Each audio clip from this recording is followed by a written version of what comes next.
Ryan Clark from ESPN talked about Baker Mayfield and how he turned the Browns franchise around when he was the #1 overall pick. Remember all the losing? Over 500 since Baker Mayfield has been the quarterback.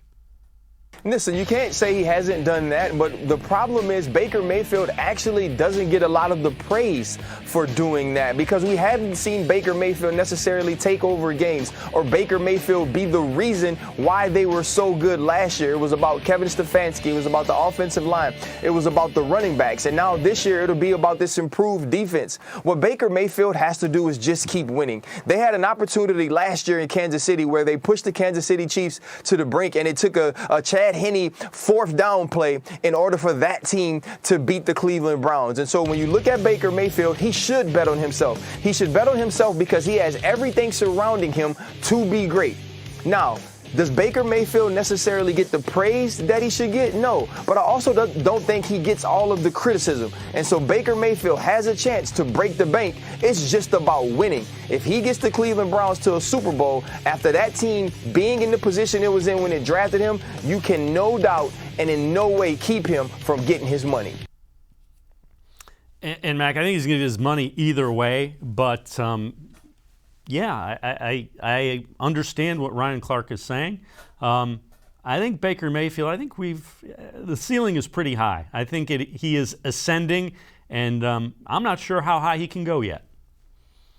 Yeah, and Dave, I'm right there with you. You know, I look at the tail end of last year, and especially, you know, people would say, like, oh, the Titans game, you can't really say, like, that's like the peak for Baker Mayfield. That's like the best of the best, which, again, I don't necessarily know if I want to call that the peak because, again, it was only one half of football that we saw, really, where he had that top of the line, you know, accuracy, everything like that. You know, he played very, very well. I'm not saying that he didn't, but what I'm saying is that, you know, second half of the game, they played very conservatively, and the defense at that point really was letting up a lot of those big plays, allowing those scores.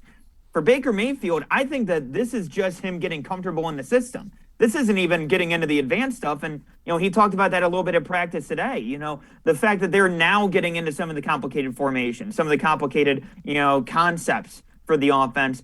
Because they didn't have the preseason last year, they had a condensed training camp, and everything was virtual. So now that they're actually able to go into a second season and they're able to grow upon that foundation that they set last year, you know, I think the sky's the limit for Baker Mayfield. You know, his talent and his accuracy, you were starting to see that again last year once he got comfortable in the offense. And I think that overall, you know, I think that now you're going to start to see him be able to take those deep shots downfield. I think that overall, with Baker Mayfield, I think that he's really going to improve this year. And like you said, he's going to get paid no matter what. But at the same time, I think that overall, he's going to take that next step. I think that he's going to grow in the second year under Kevin Stefanski. And again, it's shocking what happens when you have good continuity. Not just continuity, but good continuity for growth under a quarterback.